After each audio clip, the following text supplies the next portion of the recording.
también hay una parte de morbo y que me encantaría meterle el último clavo al cajón del kirchnerismo con Cristina adentro. El morbo sabe que hay un deseo inconfesable, que hay un deseo maligno, por decirlo de alguna manera. Tengo dos hipótesis. La primera es que Milei está haciendo el trabajo sucio. Macri lo dijo muchas veces. Cuando yo goberné tendría que haber hecho esto. No pude. ¿Por qué? Porque la sociedad no estaba preparada para este nivel de violencia. Y la segunda es que Macri cree eventualmente que esta manera de ser de Milei va a generar un desgaste con la sociedad y que el PRO va a ser el espacio político que aproveche de todo el trabajo sucio que hizo Milei. A partir de hoy, la Administración Federal de Ingresos Públicos, más conocida como AFIP, dejará de existir. Más allá de la reestructuración, que no tenemos detalle porque hoy nos juntamos y le pedimos una reunión a la administradora federal, no nos pudo dar detalles. Obviamente que acá hay un tema, el anuncio de 3.100 y pico de despidos cae como una bomba. El tren que por última vez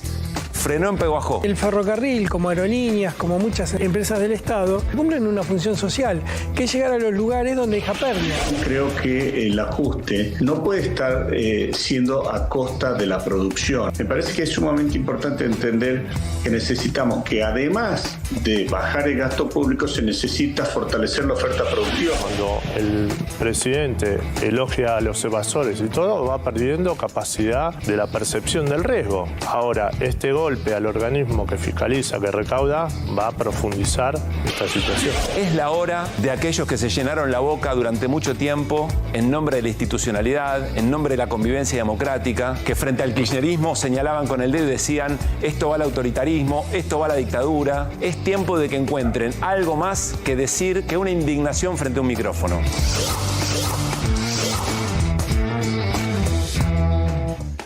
¿Qué tal? ¿Cómo anda? Muy buenas noches, bienvenidas, bienvenidos a AQR. Bueno, en las últimas horas, muchas situaciones del debate político están alrededor, están aflorando. A ver, clases públicas en la Plaza de Mayo, trabajadores de la AFIP en una demostración de preocupación y de fuerza muy importante, allí movilizados, los cruces entre Cristina Fernández de Kirchner y Milei, también incluso la confirmación de que va a haber interna, recién lo comentaba Maxi Montenegro, el cumpleaños del presidente que sale al balcón, pero claro, cuando sale al balcón estaba lleno de estudiantes y docentes que se le veían al humo y él no los vio. Bueno, un montón de situaciones de la política, pero ninguna de esas conforman el acontecimiento político y social de las últimas horas.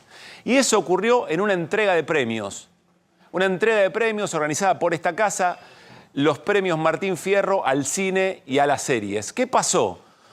Bueno, toda la comunidad artística vinculada al cine, a la industria cinematográfica, se defendió y defendió la posibilidad concreta de que en la Argentina haya industria del cine, que haya cine nacional.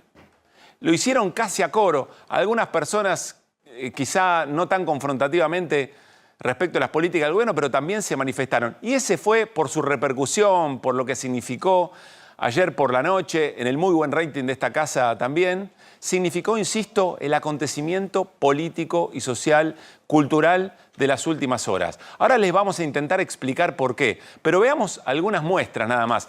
Mirta Legrand, por ejemplo, cuando sube y es reconocida, antes de decir buenas noches, dice esto. Por favor, no cierren el Inca.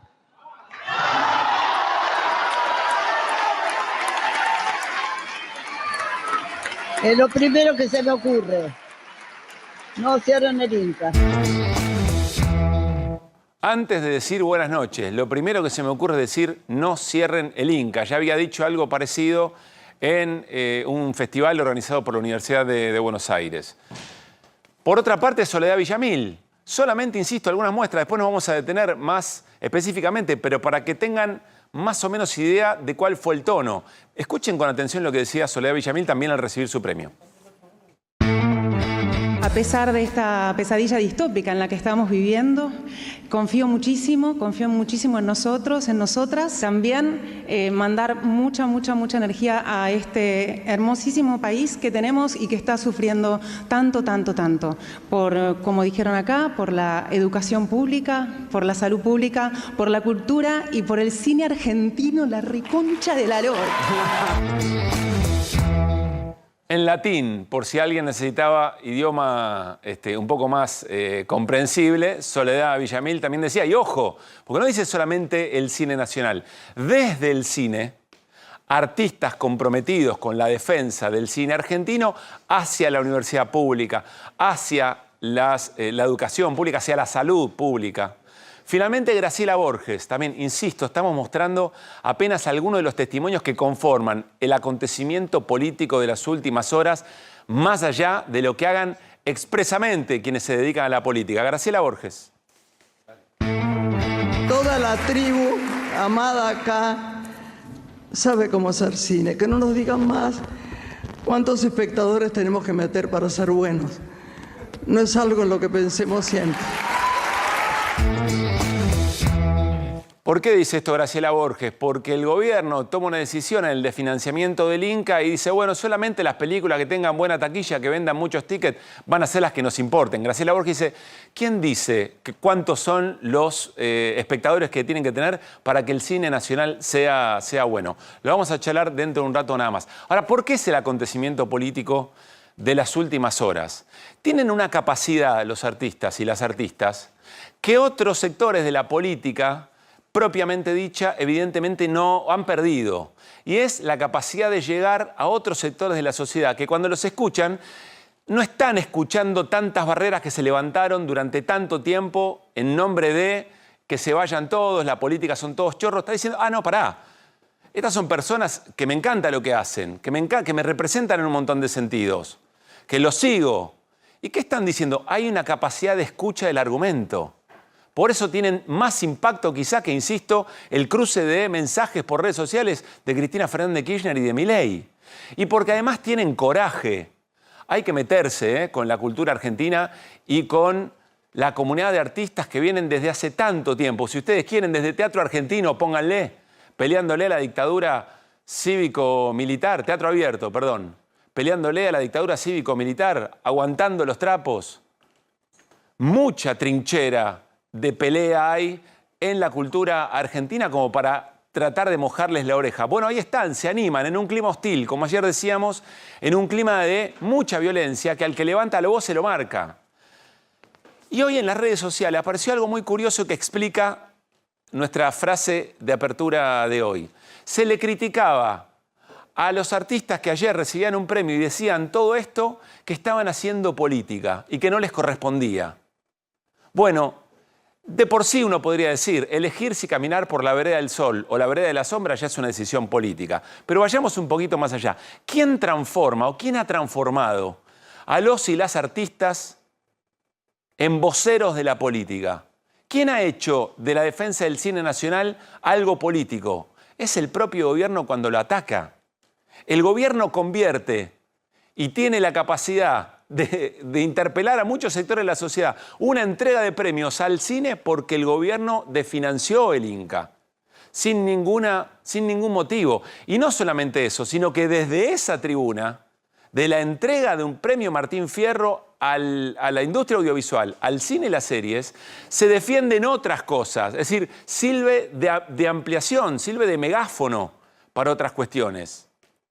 Hay que pensar no solamente en la Argentina, en cualquier país que ustedes, el primero que se les venga a la cabeza, si en ese país que ustedes están pensando ahora, al mismo tiempo se manifiestan y por las mismas causas, estudiantes, trabajadores y artistas, y saltan todos al mismo tiempo, algo está pasando. Alguien no la ve y no son ellos. Bienvenidas, bienvenidos a QR, arrancamos con las voces del día. Yo soy diputado nacional y presidente del PRO pese a Mauricio Macri. O sea, Mauricio Macri no ha hecho nada para que yo esté en estos lugares.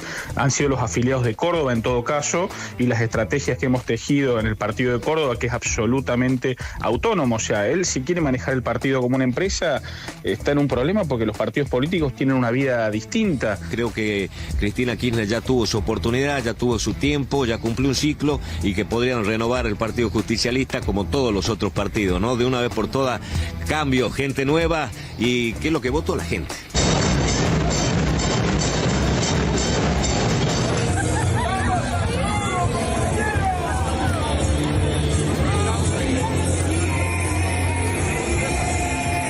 podemos enojarnos con la mitad de los argentinos que creen, porque tienen derecho a creer. Pero sí tenemos como dirigentes responsabilidad de alertar que si seguimos así, odiando al Estado, odiando la educación pública, gobernando con odio, vamos a terminar peor. El que llega con odio, gobierna con odio y no lo vamos a permitir. Parate la medida que ha dispuesto o que se está tomando por parte del Ejecutivo, la forma como lo han hecho, destruir un organismo como de esta naturaleza, y esto obviamente nos lleva a un conflicto muy grave.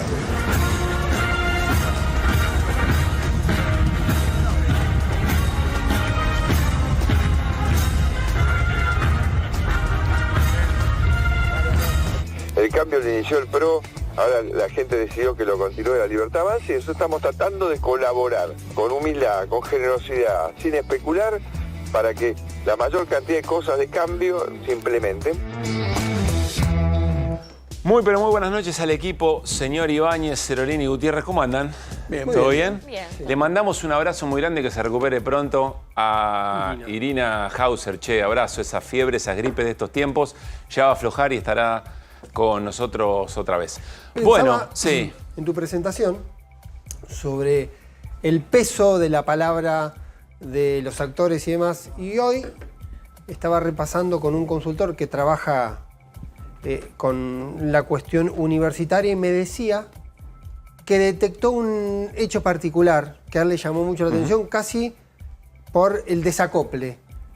Una amplia mayoría del 60%, un poquito más, en contra del veto, y un porcentaje similar a favor de la movilización universitaria. Sí. Ahora, cuando les preguntaba si los dirigentes políticos tenían que participar de esa movilización, y preguntan 3 casos para ver distintos sectores, preguntan por Lustó, preguntan por Axel Kicillof y alguien más que no recuerdo quién es. Si tenían que estar los políticos en la marcha. Había el porcentaje inverso. El 60%, 50 y pico por ciento decía que no. Mirá. ¿Por qué? Por este concepto que vos decís. Como muchas veces la intervención, y justamente yo valido la política y valido la participación de la política, justamente cómo puede ser que esta acción de la presencia de los políticos muchas veces sea mal vista por aquellos que están participando. O dicho al revés, es mucho más efectivo cuando otros sectores, no necesariamente de la política propiamente dicha, participan y toman la palabra, como anoche. Por eso lo linkeo con lo que vos observás sobre el tema de los actores. Cómo hay una predisposición distinta, seguramente, de la gente a entender esa mirada. Bajan la guardia de la antipolítica, digamos. Sí, o por lo menos hay una crítica, y ahí sí también es un negocio que hace con bastante éxito el gobierno. Milei. Claro. ¿Sí? Vos me inventaste. Porque además, decir, ¿no? Además porque lo dices desde una posición política hablando contra la política. Claro. Porque Milei es enteramente político y todo su comportamiento es enteramente político. Claro. Bueno, estaba viendo las voces del día y está claro que está todo en efervescencia, ¿no? Sí. Todos los espacios de la política, desde la interna del PJ, el radicalismo, lo de Gagos Carreño, cordobés, ¿no? Del PRO cordobés, criticándolo a Mauricio Macri, está todo muy en ebullición. Sí. Ahora nos vamos a poner ahora porque entramos en un tramo final del año con algunos mojones importantes, básicamente el presupuesto. Pero uno tiene que mirar el presupuesto simplemente como una estación para ya una temporada electoral. Sé que es incómodo la gente que está en su casa y diga, no me hablen de campaña y demás. Parece que queda lejos, pero todo, está caro más.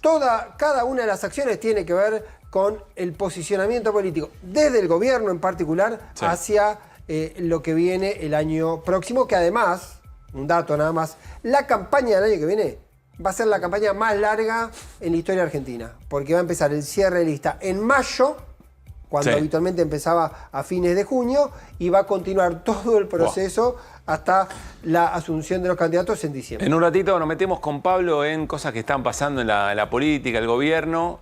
Flor, ¿de qué hablamos en breve? Tenemos varias cosas. Vamos a hablar de sensaciones. Una de las sensaciones que vamos a hablar es la del recorte o la motosierra no pasó por los jubilados. Es lo que dijo el titular de ANSES de los ceros. Y justamente esta semana el gobierno confirmó cuál va a ser la jubilación mínima a partir de noviembre, 322.500 pesos. pesos, una jubilación que gran parte de su componente está congelado. Así que vamos a hablar de eso y de esta idea de motosierra permanente que en parte se expresa en el presupuesto 2025 que recién estábamos discutiendo. Y por otro lado también el equipo económico en este momento está en Washington. Parece que la noticia más importante es el préstamo del Banco Mundial por $2.000 millones. Están evangelizando un poco, ¿no? Están tratando de contar las virtudes del programa económico argentino, a ver si convencen a alguien, pero el plato fuerte va a ser la reunión con la directora gerente Cristalina Georgieva. ¿Por qué? Porque Argentina termina este año el programa con el Fondo de Facilidades Extendidas. Recordemos ese programa que se tomó en el año 2018 por el gobierno de Mauricio Macri y que después el ministro de Economía Guzmán lo renovó. Y ahora, bueno, hay que sentarse a discutir qué es lo que va a pasar el año que viene. Un nuevo programa, qué está exigiendo el Fondo Monetario y qué exige el gobierno argentino. Bueno, me extendí un poco. En un ratito nos metemos con eso. Flor Cerolini, ¿de qué hablaremos en un ratito? Y esencialmente uno de los temas que vamos a tocar es qué está pasando con el dólar y qué puede pasar con el dólar. Porque está moviéndose, la brecha volvió a estar en el 5,5% entre el Blue y el MEP. Ya es una tentación para cualquiera hacer ahí puré, que se llama. Y todo ¿vieron cómo indica... es Cerolini, ¿no? Que lee eso que nadie lee. Tiene ahí una... No, lo leen todos. Hoy salieron grandes medios, grandes bancos internacionales diciendo que el dólar se va a poner más caro por la chance que tiene Trump de que está competitivo Trump y que si Trump gana, contra todo lo que opina el mileísmo dice, bueno, si gana Trump nos salvamos porque no va a dar la plata. Pero lo que todos dicen es que el mundo, si Trump gana, como tiene un proyecto completamente distinto al de Milei, que es proteccionista y que va a poner barreras arancelarias, el dólar se va a poner más caro en el mundo y las monedas del resto se van a devaluar. Un problema enorme para el proyecto que tiene Milei. Bueno, en un ratito nos lo explica. Me voy a ir con Pablo a la pantalla, pero presten atención. Un ratito vamos a hablar de alquileres. Qué poco se habla de alquileres y es el modo en que hoy se garantiza, o por lo menos se le da pelea al derecho a la vivienda. Vamos a hablar de la última encuesta de inquilinos, de la Federación de Inquilinos, pero nos vamos a detener en historias de vida, porque siempre las encuestas dan un escenario, dan números, dan esquemas, gráficas. Vamos a hablar de situaciones concretas de lo que le está pasando a la gente y cómo vive el nervio de mes a mes no saber si tiene que volver a la casa de sus viejos, dejar ese departamento sin saber a dónde poder ir. Vamos a detenernos en esos casos. Pero, Ibáñez, si te parece, vamos a la pantalla. Acá estamos. A ver, ¿qué es lo que está pasando en la política y por qué esta foto? ¡Epa! Estamos todos, poné los fideos. Mauricio Macri, Unión Cívica Radical, Milei en el centro de la escena y la reunión de anoche en Olivos con los gobernadores. El asado 2, pero andás a ver qué fue, ¿no? Cuando mirás esta foto, cuando mirás toda la acción, tendrías que empezar a hacer la cuenta de los votos para el presupuesto. Y empezás a hacer otra cuenta todavía más a largo plazo, pero determinante en la cabeza de Javier Milei, que tiene que ver con las elecciones del año que viene. O sea que hay alguien que está viendo esto mismo, dice Macri por tantos votos, Unión Cívica Radical por tantos votos, gobernadores... Bueno, que originalmente no defendían el proyecto de Javier Milei. Ganaron sus elecciones apostando otra cosa. Dos de ellos por lo menos por la patria, los otros acompañaron a Sergio Massa, porque ocurrió con Pasalaco en Misiones y también con Hablamos Raúl Jalil. Jaldo de Tucumán. De Jaldo de Tucumán, Sáenz de Salta y Pasalacqua de Misiones. Este es el universo de gobernadores que pueden ayudar con sus votos. Los votos de Jalil, valen doble, porque todavía están en Unión por la Patria. O sea, salen de uno y suman al otro. Si logra, en esta cena de Olivos, que no tuvo ni la épica de los asados, ni tampoco los hizo pagar una tarjeta a los visitantes, en este caso, Milei, puede valer doble, porque son 2 diputados de Jalil que podrían pegar el volantazo. Habrá que ver. Ya uno de Jalil fue el que faltó en la sesión anterior, la diputada Fernanda Ávila, porque Jalil estaba en el recinto, estaba en el Congreso. ¿Te acordás que dijimos en el primer asado, dijimos, che, si hay un segundo asado eventualmente, va a salir más caro? Aquellos les hicieron garpar, esto no garpó ninguno. Bueno, esto no garpó. Y pidieron doble postre. Pero fueron a pedir doble postre y fueron a pedir obras para sus provincias, que ahí está la clave de lo que puede ocurrir. Ahora vamos a detenernos ahí, que me parece que es donde ocurrió. Te está mirando Mauricio Macri. Me parece que está mirando a la UCR. Y la está mirando con seriedad la está mirando la UCR, pero dice, ¿qué pasa si finalmente no arreglo con Javier Milei? ¿Tendré que reconfigurar y volver a Juntos por el Cambio y volver a aliarme con la UCR? Pero si ya arregló con Milei, casi está, prácticamente todos sus cuadros técnicos y políticos están... No es así.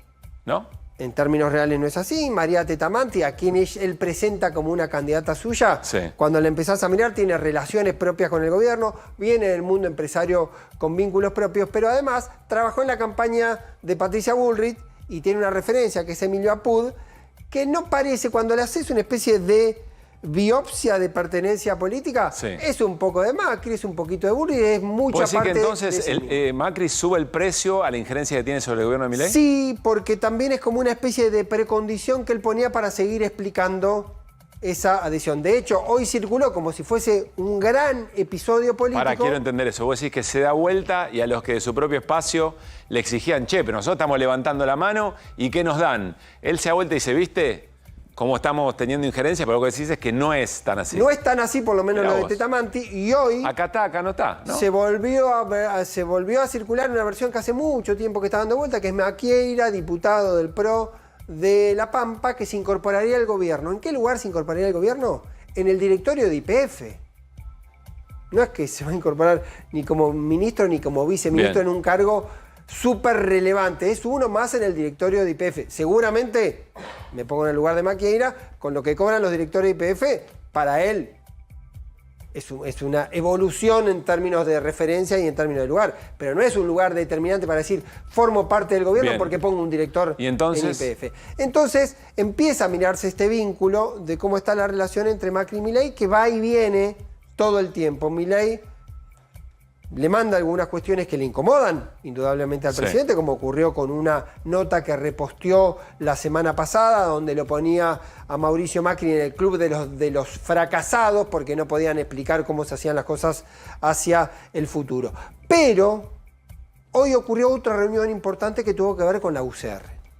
Vamos a hablar de Unión Cívica Radical y recuperamos una portada que ha hecho escuela, eventualmente, que es esta. Radicales libres. Bueno, radicales libres y radicales sueltos también. Está bien. Hoy estuvo a punto el radicalismo de partirse. Hubo una reunión convocada. La vieja discusión, siempre vamos a tener que poner como un mojón en la historia argentina del corto plazo, el veto a los jubilados, donde hubo 5 diputados del radicalismo, 4 de ellos habían votado a favor de la ley y después acompañaron el veto. ¿Qué quería Rodrigo de Loredo, el jefe del bloque? Que todos firmen un documento diciendo vamos a hacer todo lo que dispone el bloque. Nadie va a poder moverse fuera de la disposición. Nadie saca los pies del plato. Bueno, ya dijeron que los diputados del radicalismo alineados con Macri dicen, nosotros vamos a seguir haciendo, alineados con Milei, vamos a seguir acompañando porque ideológicamente y posturalmente en términos políticos estamos ahí. Por lo tanto, puedo firmar esto, pero en el momento que sea. Si tengo que levantar la mano por Milei y volver a vetar, a apoyar un veto, voy a apoyar un veto. Porque es mi convicción, dirán, porque son los acuerdos políticos de mi jefe político. ¿Y por qué se quedan en el bloque? Dirán otros. Claro. Entonces, ¿qué dijeron los diputados que responden al esquema de Manes, que lo veíamos recién, y de Lustó? Nos quieren hacer firmar un show para firmar un documento que después nadie va a cumplir, porque de hecho, para mañana, los radicales peluca, como le dicen a los vinculados con... ¿Cómo les dicen? Radicales peluca. Bien. No es una referencia que ellos tomen como válida, es una crítica de otros dirigentes del radicalismo. Están convocados para reunirse en Casa Rosada con funcionarios del gobierno. Entonces dice, van a firmar hoy el documento. Y mañana se van a encontrar con Milei. Y mañana van a ir a estar a Casa Rosada a discutir cuestiones del presupuesto. Por lo tanto, hay que ver si mañana lo que se anunciaba para hoy sobre una eventual ruptura del bloque se produce el día de mañana. Porque yo me imagino que hay otros diputados radicales que dicen, no, si estos muchachos se quedan y pueden hacer cualquier cosa, nosotros nos vamos. Es lo que dice la gente de Lustó, la gente vinculada con Lustó y la gente vinculada con Manes. Lo que puede ocurrir es que mañana haya una decisión más fuerte, tendría que ocurrir una cuestión administrativa diciendo armamos un nuevo bloque.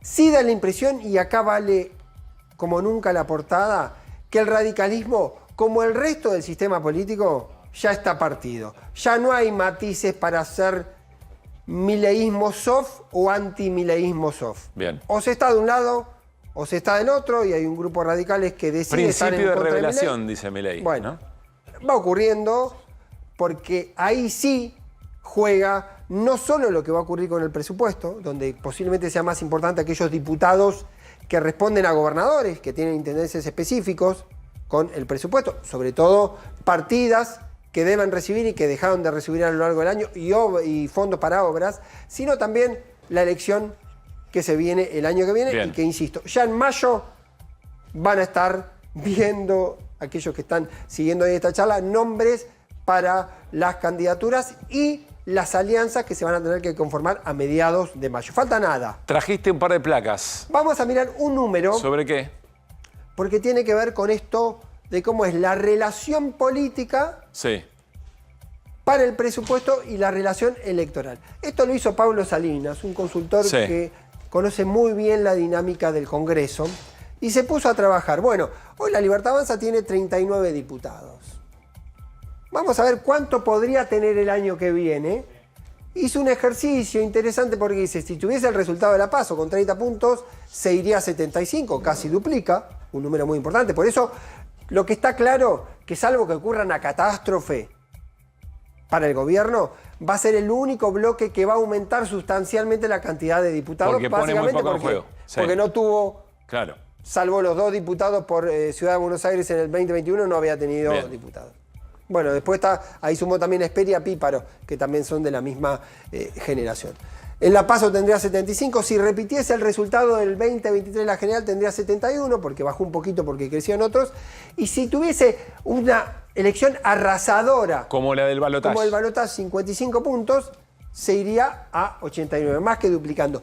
¿Por qué vale la pena hacer esta ecuación? Y vamos a hacer rápidamente la ecuación también con los votos en el Senado, porque esto tiene que ver con los bloques de diputados. Tenemos también la placa del Senado. ¿Querés que la hagamos y después hacemos la evaluación? No, ¿por qué? Porque la ecuación es lo mismo. Tiene 6, pasaría 15 con el resultado de la PASO, 14 con las generales, 20 con el balotaje. Reitero, esto es si sacara los mismos votos que sacó en las PASO, si sacara los mismos votos que en la general y si sacara los mismos votos que en el balotaje. Pero vamos a tomar estas referencias. Uno puede leer, si querés, que esto sería la Libertad Avanza sin acuerdo con el PRO y esto la Libertad Avanza en potencial acuerdo con el PRO. Está muy bien. Por eso es importante. Claro. Por eso es importante la relación con Macri y por eso es importante la relación con el radicalismo. Porque acá, en el 56 del balotaje, hubo 30 puntos duros de Milei, pero hubo 26 puntos que venían de Juntos para el Cambio. Entonces, a la hora de pensar el escenario electoral, las alianzas políticas son importantes para ver si vos podés llegar a este número o a los 89 en diputados. Si fuese excepcional también el resultado de eso le permitiese llegar a los 56, que de todas maneras es un número casi imposible de lograr, mejor una gran pero está bien, que tenés una performance media, una performance más pobre que en la general. Por eso, los 3 escenarios de lo que uno puede considerar sería el duro, menos de 30 uno podría imaginar que no sacaría, y 56 es el número excepcional que uno parece que es difícil, sobre todo porque el balotaje son 2 ofertas, siempre se te va algo por la izquierda, siempre te va una tercera fuerza, por lo tanto habría que pensar algo más intermedio. Bien, con estos datos vamos a ir pensando diariamente en este tiempo la relación entonces entre Milei, Macri y el radicalismo. La relación con Macri, la relación con la UCR y también la relación hacia adentro del peronismo, porque muchas veces estos votos, y acá te cierro la idea, cuando Milei en Casa Rosada miran estos escenarios, dicen, de estos 56% hipotéticos, si yo pacto con Macri, ¿cuánto me suma? ¿Cuántos votos me suma Macri y cuántos votos me suma el UCR?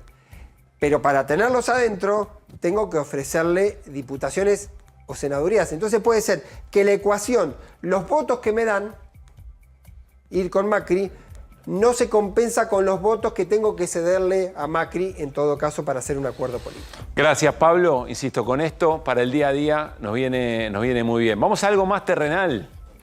Esto es importante para definir situaciones el año que viene, pero algo que nos está pasando ahora. Siempre Fer Cerolini tiene datos del consumo, pero hay un consumo que es emblemático en la Argentina y tiene que ver con el consumo de carne. ¿En qué estamos, Fer?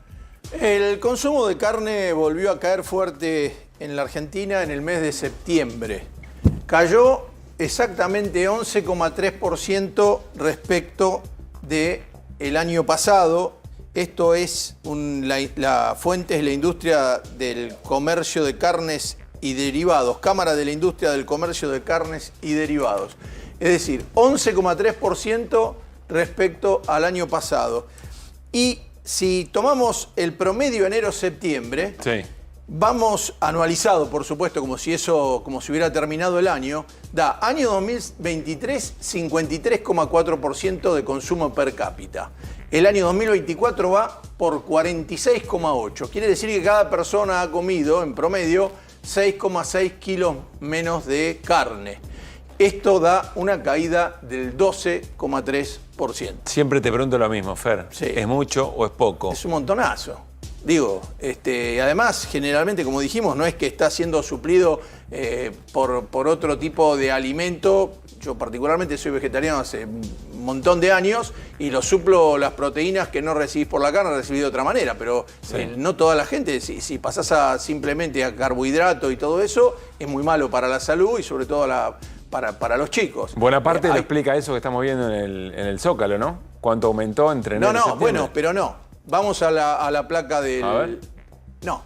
Índice de precio al consumidor de alimentos del Gran Buenos Aires, enero-septiembre. Los alimentos en general subieron 214%. Sí. La carne solo subió el 152,1%. Es decir, que no tendría que no ser de los alimentos más castigados porque es uno de los que menos subió. Es decir, podría subir más fuertemente porque la producción sí subió y subió la exportación. Lo que está destruido es el mercado interno. ¿No? La gente dice que sí, Flor, ¿estás de acuerdo? No, sí, coincido, es cierto, miren, desde enero a septiembre la carne subió 35%, la inflación fue del 100%, y es una dinámica que también pasó el año pasado con la sequía, y hay diferentes factores que podrían estar generando cierta presión en los precios de la carne vacuna en particular, porque, por ejemplo, hay un ritmo mayor de faena en relación al año pasado, lo cual agrega un poquito más de oferta al mercado. El precio internacional de la carne de FAO está subiendo un poco, y eso siempre genera un poco de presión en el mercado local, aumentan las exportaciones. Entonces, todos pensábamos que en algún momento el precio de la carne iba a empezar a despertarse y evidentemente la retracción del consumo es tan fuerte que no permite convalidar las subas en la góndola. Claro. Bueno, interesante y un indicador de lo que nos está pasando. Bueno, es la mayor, estamos en niveles de consumo de carne. Para tener un nivel tan bajo tenés que ir al año 98, al último año de gobierno de Carlos Menem. Del año 98. Sí. Son 26 años. Esto es el récord para abajo en 26 años. Gracias, Fer. Pero sigamos hablando de las cosas que nos pasan y de los ajustes que provoca efectivamente alguna de las políticas del gobierno de Javier Milei. Con la motosierra permanente, Flor, nos vamos a la pantalla. Vamos a seguir hablando de esto y especialmente de lo que está pasando con las jubilaciones. Y nos vamos con lo que dice el propio Javier Milei. La motosierra no para, escúchenlo. ¿Va a haber más motosierra? Sí, obvio. Eso dijo Sturzenegger en el sí, bueno, sí, habla de la motosierra profunda. Deep motosierra, sí, la motosierra no para nunca. En nuestro gobierno la motosierra no va a parar jamás. Traduzcamos esto, Flor. Bueno, primero, a ver, está claro que la motosierra es como el símbolo, el objeto de destrucción que tiene el equipo económico, que tiene el gobierno y que en su momento le sirvió en campaña porque fue efectivo y porque penetró en un sector de la sociedad. El tema es porque esa motosierra iba a recaer sobre la política, sobre la casta y finalmente, ya lo hemos hablado y lo han hablado con Hernán, recayó sobre todos nosotros y nosotras. Con la confesión del presidente si no me equivoco, fue en el coloquio de idea de que fue en verano, para que la gente que estaba de vacaciones no se diera tanto cuenta, ¿no? Sí, porque es importante entender que este concepto de la motosierra no va a parar jamás está relacionado con el presupuesto que se presentó para el año que viene. Porque es un presupuesto que tiene una regla fiscal. ¿Qué significa esto? Que si en algún momento los ingresos, o sea, lo que recaude el Estado baja, automáticamente se ajustan las partidas. O sea, la motosierra va a ser permanente, vas a estar ajustando permanentemente, sobre todo en un escenario en donde sabemos que la actividad no está funcionando a un buen nivel. Pero también, y sobre todo, está recayendo sobre los jubilados. Y este no es un dato menor. Si les parece, repasamos algunas placas en donde vamos a observar quién está pagando el ajuste que se está realizando. Estos son los datos oficiales al mes de septiembre, el mes pasado, que le permitió al gobierno este recorte en todos estos sectores que ahora vamos a describir, tener un superávit por más de 800 Esta cuenta la venimos de pesos. haciendo casi desde el primer trimestre del gobierno de Javier Milei. Esto es actualizado. Si seguimos pensando de qué manera justifica el superávit que le debía en la caja al gobierno. Interesante repasarlo bastante tiempo después. Acá lo que observamos es jubilaciones y pensiones. Los jubilados, recorte del 11% en septiembre. Prestaciones de PAMI, un recorte menor del 2%. Ahora vamos a ir al verde, pero sigamos con los demás. Subsidios económicos significa que pagas más el tren, que pagas más de agua, que pagas más de luz, de gas. Esos son los subsidios económicos, recorte fuerte del 13%. Si ahí lo abrimos en transporte, el recorte es del 30%. Hay un paro de transporte que explica por esto. Salarios estatales lo siguen ajustando 20,5% en el mes de septiembre. La pérdida de poder adquisitivo de un empleado estatal ya supera el 20% desde que asumió Javier Milei. Ni en el gobierno de Mauricio Macri había sucedido eso. Y acá vemos... ¿no? ¿Ni en el gobierno? No, ni en el gobierno de Mauricio Macri había sucedido una pérdida de poder adquisitiva tan fuerte y tan rápida en los salarios estatales o públicos. Y este es el del terreno en donde el gobierno se siente más cómodo para recortar. Digo, las transferencias a las provincias, recorte del 71,5%. Bueno, parece que ya está más aceptado este tipo de recorte, ¿no? Por lo menos los gobernadores así lo demuestran. No, por lo menos sirvió de látigo para las negociaciones que vienen. Por eso tantas reuniones con gobernadores. Ahora, si vos pensás transferencia a provincias más el recorte de obra pública y tenés doble impacto para los territorios, para todo el país, ¿no? Sí, y bueno, transferencias a universidades, 20%, programas sociales, 23%, menos asignaciones universales, que son la única partida que está creciendo desde que asumió este gobierno, lo que va a la asignación universal por hijo, en este caso 9%. Ahora, escuchemos lo que decía de los Heros, que es el titular de ANSES, sobre la sensación de que la motosierra no cae sobre los jubilados. Pero hasta ahora da la sensación que los que mayor motosierra recibieron fueron los jubilados. Bueno, como diría Aníbal Fernández, me parece que es una sensación esa. La realidad no tiene nada que ver con eso. No hay realidad, hay sensación. Y lo evocaba Aníbal Fernández, además, sí, ¿no? Además. Bueno, pero la realidad está en los números. Este gobierno siempre habla con números. Sí. Algunos números que, bueno, se pueden cuestionar incluso un poco, los números que da el presidente, como el de inflación, por ejemplo. Pero sí tenemos que decir que el recorte principalmente lo aportaron los jubilados y pensionados. ¿Quién financió este superávit que tuvo el gobierno? Ahora con todo actualizado a septiembre. No, es el acumulado. Enero-septiembre. ¿Quién financió? Significa esto. Sí. ¿Quién financió el recorte? ¿Quién hizo más esfuerzo? ¿Quién sacó de la suya para darle, para que el Estado tenga la caja en limpio? ¿Quién hizo más esfuerzo? Bueno, ahí están, jubilaciones, 25,3%. O sea que de 100 pesos de ajuste que hizo el gobierno, 25 lo aportaron los jubilados. Yo lo miro en términos del lenguaje del propio gobierno. No que yo crea que eso es así, pero ¿quiénes son los héroes? ¿Quiénes deberían ser los condecorados como héroes en el gobierno, si los que más pusieron, si los que más dejaron de la suya son jubilados y jubiladas? ¿Qué es esto, Flor? Es importante. La jubilación mínima a partir del mes de noviembre va a estar en 322.700 pesos. Es una jubilación mínima que va a estar en 14% por debajo de octubre del año pasado, y en gran parte se explica, y acá también pasa la motosierra, porque el bono está congelado. Está congelado por lo menos hace 7 meses en 70.000 pesos. Miren el mes de noviembre del 2025. ¿Cuánto debería estar el bono si se actualizaba por el DNU? O sea, si se actualizaba a la par de la jubilación, debería estar en 165.000 pesos. No.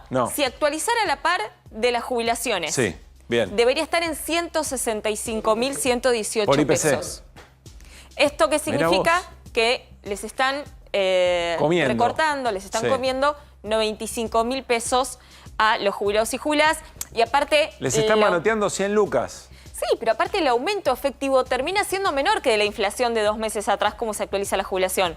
Porque te actualizan una parte, pero tenés un tercio, que es el bono, que está congelado. Entonces el aumento efectivo mensual termina siendo más bajo. Cuando el gobierno dice, pero jubilados y jubiladas, está triplicado en dólares, creo que dice, ¿no? Sí, bueno, pero a ver, eso se elimina muy fácil, ese argumento, porque los jubilados y las jubiladas pagan un alquiler en pesos, pagan sus medicamentos en pesos, entonces la canasta para comparar el poder adquisitivo, no solamente debería ser la canasta de INDEC, lógicamente de precios, sino la canasta de jubilados, que es más cara todavía que la de INDEC, porque entre otras cosas subieron bastante los medicamentos del PAMIS que recortaron. Y por último, quiero que veamos por dónde también está pasando la motosierra, que tiene que ver con las moratorias. Ustedes saben que en la actualidad el 66% de los adultos mayores que se jubilaron lo hicieron por moratorias. ¿Y qué es lo que va a pasar? Bueno, se termina en marzo del año que viene. ¿Qué significa que se termine? Que solamente 9,5% de mujeres que están cercanas a la edad de jubilarse, recordemos las mujeres se jubilan a los 60 años, van a poder hacerlo. O sea, una de cada 10 mujeres solamente se van a poder jubilar porque el gobierno decidió terminar con la moratoria previsional. previsional. ¿Y qué hace toda la otra gente? ¿Qué hacen las 9 mujeres restantes? Ahora te cuento, porque también en los varones el 20% tienen la edad o tienen los aportes necesarios, que son 30, para poder jubilarse. ¿Qué es lo que van a hacer? Bueno, el gobierno confirmó que van a acceder a una PUAM, que es la pensión para adultos mayores, que en su momento la puso el gobierno de Mauricio Macri, y que es el 80% de una jubilación mínima. O sea, precarizan una situación que ya está precarizada, porque la jubilación mínima, 322.000 pesos, no alcanza, y si a eso le sumamos que están eliminando, por ejemplo, medicamentos del Badmecum del PAMI, que están subiendo bastante fuerte, bueno, me parece que generan una situación más que compleja para un sector que hasta el momento tenía un alto nivel de cobertura previsional en relación a otros países de la región, y eso era muy bueno y era para destacar, me parece, en Argentina, que bueno, se va a terminar. Y además tenía otros beneficios indirectos o remuneraciones indirectas, si vos querés, ¿no? El plan de remedios, accesos a créditos, etcétera, etcétera, que eso efectivamente tampoco está. Gracias, Flor. A ustedes. La escucha Flor, y que tan rápido haya desarmado el argumento de que ganan 3 veces en dólares a un argumento de un gobierno, me preocupa. O estamos muy equivocados u otra cosa peor está pasando. Historia de la vida real, lo de los jubilados y jubiladas, las personas que consumen menos carne en la Argentina. Ya vamos a hablar con Gervasio Muñoz de la Federación de Inquilinos. Hizo la Federación de Inquilinos una encuesta entre inquilinos e inquilinas, y de ahí sacan datos que son verdaderamente alarmantes.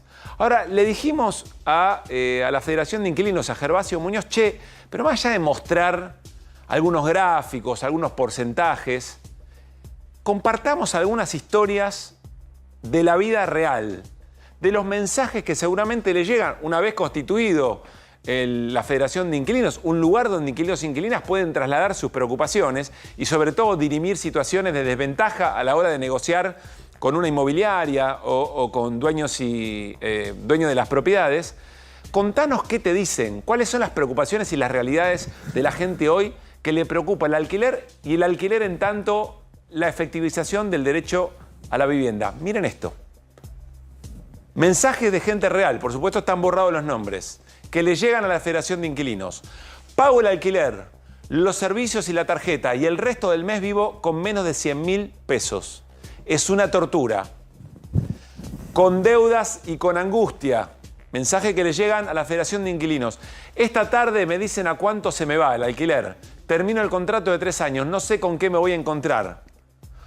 Otro inquilino o inquilina, pensando seriamente en volver a la casa de mis viejos. Presten atención a esta palabra, es una tortura. Cada 6 meses tengo que renegociar y las expensas encima por las nubes. Hay más. Mudándome a un lugar más chico y barato. En el edificio me ofrecían otro, pero no lo puedo pagar. Sin salud mental.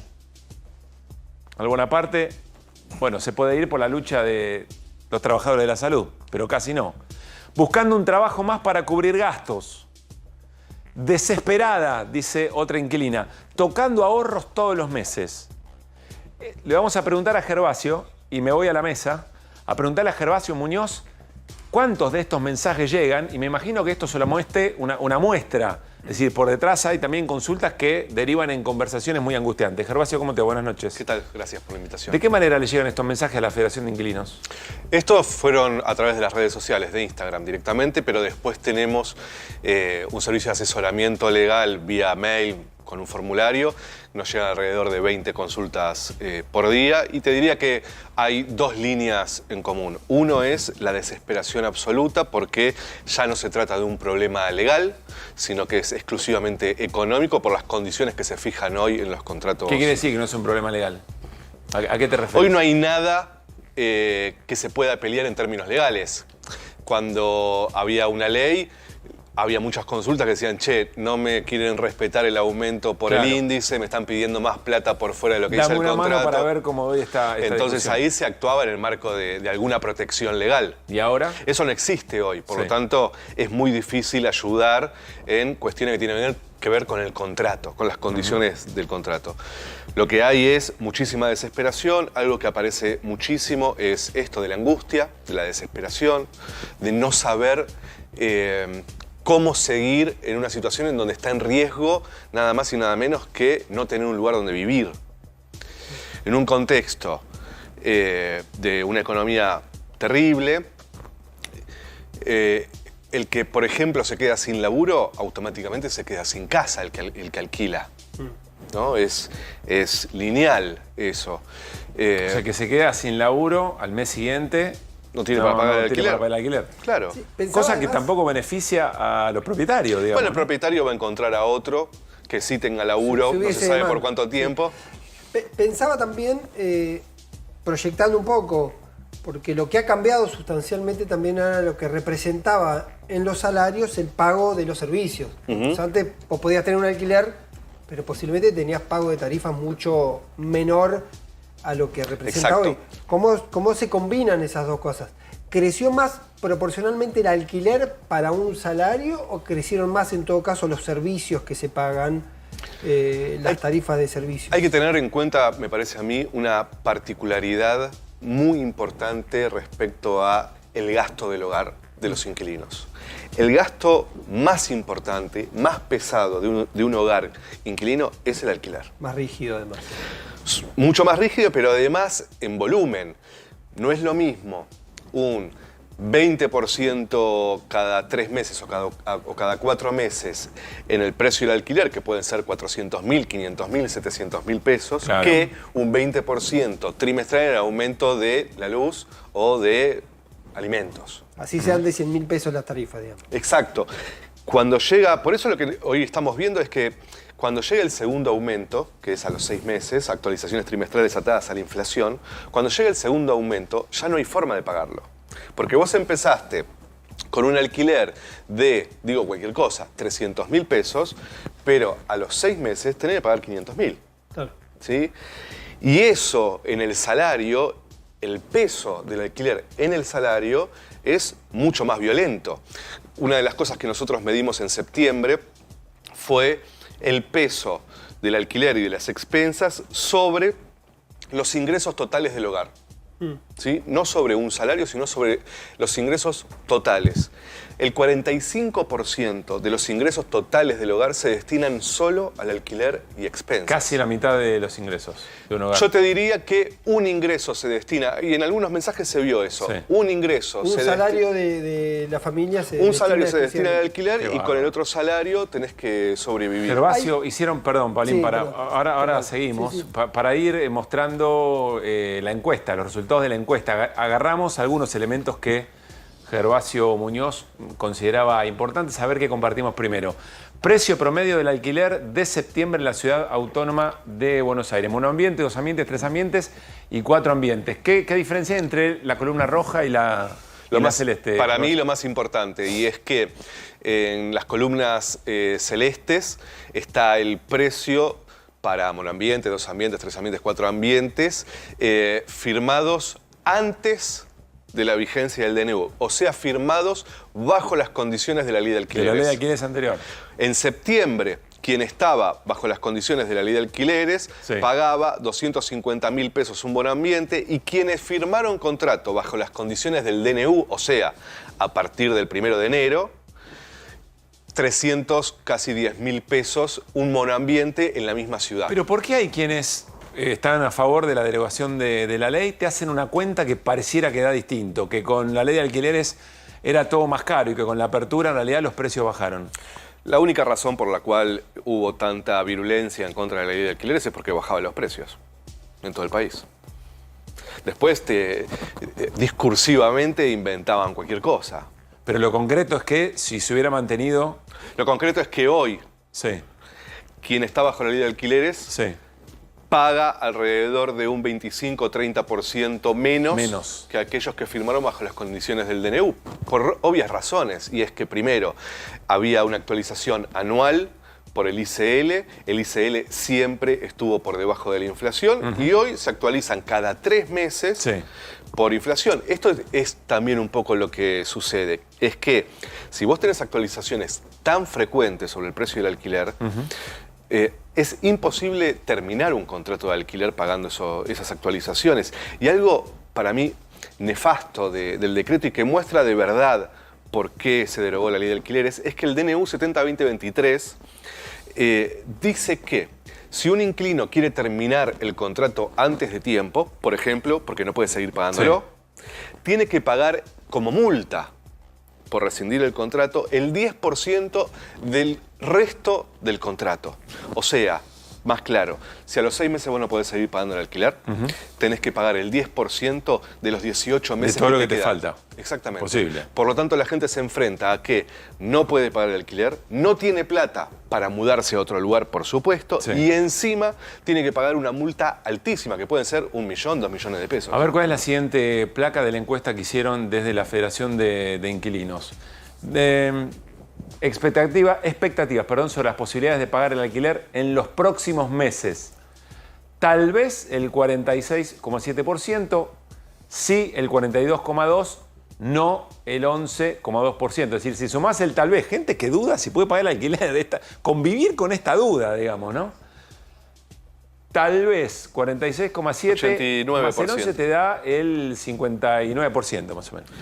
Es que en realidad dice que sí creen que van a tener dificultades en pagar el alquiler, el 42%, que tal vez tengan dificultades el 47%. Si vos juntás los que están seguros que no van a poder seguir pagando el alquiler y los que creen que quizás haya posibilidades de no pagarlo, te da casi el 90% de los inquilinos. Solo un 11% está seguro de que va a poder seguir pagando el alquiler.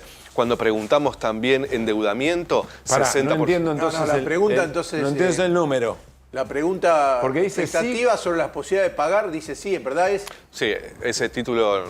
sería, ¿Qué es el sí, ¿Usted entonces? cree que no va a poder pagar? Puede decir que solo el 11% está seguro que va a poder pagar. La pregunta, claro, la pregunta en realidad era, en el informe es, ¿crees que vas a tener problemas para seguir pagando el alquiler? Pagando, sí, dice, sí. Y tal vez el 46. Es mucho más grave de lo que pensaba. Mucho peor. Yo me parecía grave ya de no me por sí que qué bueno que le va. No, ¿sabés qué me hizo dudar? Pongamos la placa de vuelta, que en general, como vimos recién con Flor, el verde es positivo y el rojo es malo. Volvamos a la placa, por favor. Sí, porque el dato es la tremendo. pregunta sería, ¿vas a tener problemas para pagar el alquiler en los próximos meses? Sí. Sí, y tal vez 46. Tremendo, Fer. Sí, claro. Convivir con esa situación. Sí, yo creo que no debe haber... Por eso aparece salud mental, tortura, angustia. Exacto. Porque... Es más, te voy a decir una cosa, porque acá también se puede inclusive jugar con el tema de la bolsa, pero los que quedaron mejor parados, los que tienen más suerte, entre comillas, son los que arreglaron al principio lo de Milei, de la asunción de Milei, en dólares. Porque eso le bajó el alquiler. Hoy lo que estamos viendo, sobre todo en Córdoba, no sé por qué realmente, lo que estamos viendo es contratos en dólares con aumentos pactados sobre esos a vos arreglaste, cuando el dólar estaba a 1.400, un alquiler de $500, que eran 700.000 pesos, en vez de subir, bajó y pasó un año. El carry trade del inquilino. No, es al revés, es inverso. El que apostó el dólar, es más, a ver, yo te voy a decir esto. Es demencial lo que vos agarrás, ¿por qué? Por el tema de la inflación. Los bonos que se arreglaron con Guzmán cuando hizo el canje, hay algunos bonos que son SER y otros que son dólar. El bono que empezó en dólar subió 1.200% del 2020. Vos decís, ¿cómo subió? 1.200%. ¿Sabés cuánto subió el que siguió al SER? ¿Cuánto? 2.100. Tremendo. Está un 50% abajo. Es decir, si pusiste la cláusula de la inflación, Hoy te ganó. Ahora, si viniera una mega devaluación, ahora, que es lo que le dice el fondo. No, al que está ahí arruina al que está en dólares. Que fue en dólares. No al otro. Pero mirá la paradoja que alguien podría decir con mucho cinismo, ¿viste? Había que arreglar en dólares los contratos, que es lo que veníamos. No, hoy está el que arregló en dólares. Sí. La verdad. Déjame hacer una referencia. Tenemos una placa más, dale. Que se discute siempre. Sí. Uno ve algunos informes, incluso Mercado Libre creo que tiene un estudio vinculado a alquileres porque se publican ahí. Sí. Lo que se repite habitualmente es la idea, el concepto, la certeza de que hay más oferta de lugares para alquiler. La lógica del mercado suele ser sabio según las definiciones del presidente. Si hay más oferta, también si yo tengo que alquilar tendría más opciones para alquilar y demás. ¿Cuánto de eso efectivamente es así? Yo creo que hay más oferta por muchos motivos. Primero, porque se derogó la ley de alquileres y sectores que retuvieron viviendas hoy las ponen en el mercado. Segundo, porque... ¿Retuvieron vivienda a propósito para complicar la existencia? Sí, totalmente. Inclusive los portales no publicaban avisos. ¿Los portales no publicaban avisos? Sí. Los tenían y no... ¿Pero qué iban a contra de su negocio, Gervasio? El negocio de ellos no es un aviso de una inmobiliaria. Mercado Libre ni hablar, sabemos que el negocio de ellos no es ese, pero otros portales como Zona Prop, o sea, por retenían ejemplo, propiedades en oferta. No solo retenían, permanentemente sacaban informes y mandaban mail direccionados a los inquilinos que se anotan para buscar vivienda, etcétera, haciendo un lobby feroz en contra de la ley de alquileres. Bueno, pero perdón, la oferta también terminó aumentando porque con este encarecimiento en dólares de la Argentina, todo el negocio de los que tenían para alquilar también, para extranjeros bajó también. Sí, pero... Hay mucho menos extranjeros. Acá no ves, encontrás uno y le das un beso. En Palermo estaba lleno. Sí, pero también hay algo que me parece que es importante entender, y es que cuanto más cortos los contratos de alquiler, más renovación de avisos de oferta hay. Si nosotros... Cuando el contrato de alquiler era de mínimo 3 años, eso automáticamente te baja un 30%, un 33% la oferta de avisos en Internet. Porque si vos publicás una casa cada 2 años y la publicás cada 3, obviamente que baja la oferta. ¿Sí? Hoy los contratos son cortos, pero sobre todo baja la oferta y la necesidad, porque el que tiene exacto, 10 años también pero si nos decían que no había oferta, que estaban 500.000 familias, que son las que alquilan en la ciudad de Buenos Aires, nada más, deambulando por las calles porque no había oferta. Queda todo negro. Nadie se quedó en la calle porque no había oferta para alquiler. Que vos entres. Pueden haber aumentado, y que haya si era más difícil de encontrar. Puede ser que uno tenga la dinámica de encontrar por Zona Prop o por Mercado Libre. Pero por ahí si uno no tiene mecanismo para resolverlo... Me voy a ir a la última placa, que tiene que ver con algo también muy importante y que viene cambiando y se percibe, más allá de lo que diga la encuesta, que es a qué edad se va, entiendo yo, al primer alquiler. Sí. ¿Está bien? A ver, rango etario de hogares inquilinos, ahí nos explicás lo que necesitas para que entendamos bien. Hasta 25 años el 32,9%. ¿Qué entiendo yo? Que el 32,9% de quienes tienen hasta 25 años efectivamente se mudan. Entre 26 y 30 años el 47,6%. 31 y 35, 41,7%. 36 y 40, 42,9%. Este dato me llama mucho la atención. 41 y 50, 33. Mayores de 50, 38. Ayúdanos a leer esto, Gervasio. Hay un problema muy importante, obviamente, en los jóvenes que no se pueden independizar. ¿Esto es Cava, perdón? Esto es Cava. Hay un problema muy grande que tiene que ver con 2 cuestiones. Por supuesto, las condiciones laborales de los jóvenes y las condiciones que pide el mercado inmobiliario. El mercado inmobiliario hoy pide recibos de sueldo que tripliquen el valor del alquiler. Por lo tanto, en un alquiler de 400.000 pesos tenés que encontrar un joven de 23 años que gane 1.200.000. Como mínimo, ¿no? Eso no existe. Pero no solo eso, además te piden recibo de sueldo en blanco. Los pibes no conocen un recibo de sueldo. ¿Garantías también? Garantías también. Perdón, con el dato ahí. Vos decías el 33%. ¿El 33% de qué? De ese rango etario. De cada rango etario. De rango etario. O sea que uno de cada 3. De cada 3, el otro que está en la casa o tiene propiedad, no alquila. No, de los inquilinos, del universo inquilino, están estas edades. Sí. por peso de rango etario. ¿Sí?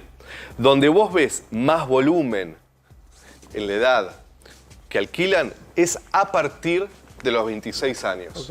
¿Bien? Recién ahí uno puede alquilar y ahí es donde más volumen hay.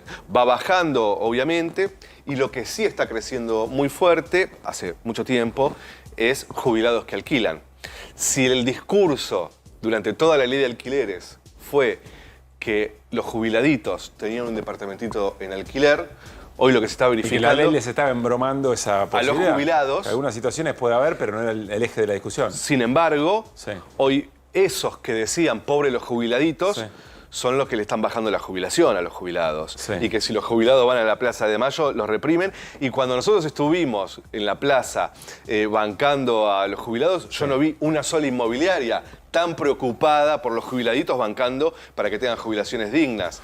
Y además, los jubilados también alquilan. Bueno, ese es el universo un poco de lo que está sucediendo en un marco de desregulación absoluta. Igual debe haber absoluta. un montón de esto que se decía hoy, el famoso el tango, ¿no? Vuelvo vencido a la casita de mis viejos. Sí, Una cantidad de gente. Sí, totalmente. Los que tienen dónde volver, ¿no? Después, por ejemplo, hay lista de espera en hoteles familiares. La demanda que hay de hoteles familiares es enorme. Gervasio, gracias por haber venido y por este laburo. A ustedes. Llegó el momento de ahorrar en combustible. ¿Sabías que si te pasás a GNC ahorrás miles de pesos por mes? Pensá en gas argentino, pensá en economía y medio ambiente, pasate a GNC. Nos vamos a ir a una tanda, pero cuando volvamos nos vamos a meter de lleno en lo que les dijimos fue la apertura del programa, el acontecimiento político de las últimas horas. La entrega de premios Martín Fierro al cine. Y en un momento determinado, una película emblemática respecto de cosas que conectan las mismas decisiones que financian el cine y también la universidad pública. La película Puan, premiada. Y le dieron lugar para que hable en esa situación a Ricardo Manetti, el decano de la Facultad de Filosofía y Letras. Allí, la esencia de la película Puan está con nosotros, charla con nosotros, nos cuenta lo que vivió al regresar de la tanda. Ya venimos. Ricardo, muy buenas noches. Hola, buenas noches, Pablo. Gracias por estar acá. Gracias a ustedes por la invitación. Nos decía recién, mucha adrenalina todavía que no se termina de ir de ese cuerpo. ¿Por qué? Vamos a repasar qué pasó ayer en un resumen que armó la producción de QR de la entrega de los premios Martín Fierro al cine. Pasaba todo esto, miren. Por favor, no cierren el Inca. Es lo primero que se me ocurre. No cierren el Inca. Mandar mucha energía a este hermosísimo país que tenemos y que está sufriendo tanto. Por, como dijeron acá, por la educación pública, por la salud pública, por la cultura y por el cine argentino, la reconcha de la lora. Y enseño cine argentino y defiendo el cine argentino y estoy orgulloso de muchos alumnas y alumnas que hoy están acá recibiendo premios. Gracias a la universidad pública.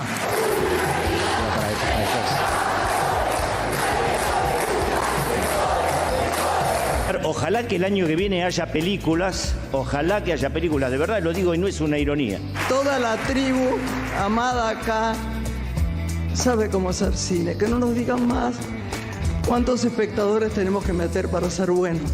Queremos educación, queremos trabajo, queremos salud y por supuesto que también queremos cultura. Y solo las personas que piensan de forma individual no piensan que la salida es colectiva. Y vamos a resistir, esta tribu va a resistir como solo nosotros sabemos hacerlo. Y hoy más que nunca necesitamos nuestras historias, necesitamos conocer nuestra identidad. Nunca más memoria, verdad y justicia. El cine, creo que la educación pública son pilares, orgullos de nuestra comunidad, de nuestro país. Y creo honestamente que este gobierno los está queriendo exterminar. Nos están afanando la ficción. Nos están afanando la ficción. Está en la rosada la ficción. Ricardo, explica vos cómo llega un decano de una facultad de Filosofía y Letras a una entrega de premios al cine. Bueno, lo primero que hay que decir que la película Puan, la película que ganó 7 premios, entre ellos incluidos la mejor película, mejor guión, mejor dirección, mejor actriz de reparto, mejor actor protagónico, mejor actor de reparto, mejor música, es decir, una cantidad de premios enormes, cuenta la vida de 2 profesores de la Facultad de Filosofía y Letras de la Universidad de Buenos Aires, espacio que se lo conoce fundamentalmente como Puan. El motivo por el cual yo asisto hace aproximadamente, hace una semana, nosotros estábamos teniendo el consejo directivo en la calle Puan. El consejo directivo ese día se reunió en la calle porque estaba la facultad tomada, pero estábamos llevando adelante lo que es el cogobierno de la facultad. Me acuerdo que yo presido el consejo directivo como decano de la facultad. De repente veo que me está entrando un mensaje de María Alché, una de las directoras de la película.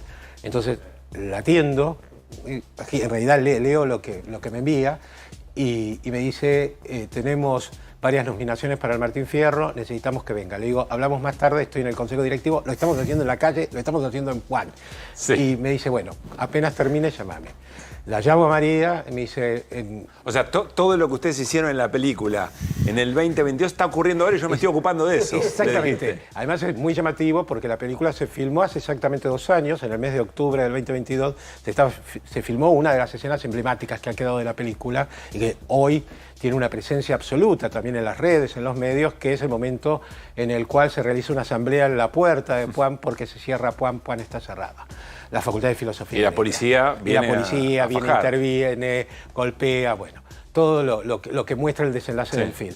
Entonces, justamente nosotros estábamos viviendo en ese día un consejo directivo en la calle, debatiendo con una cantidad enorme de estudiantes, docentes, no docentes.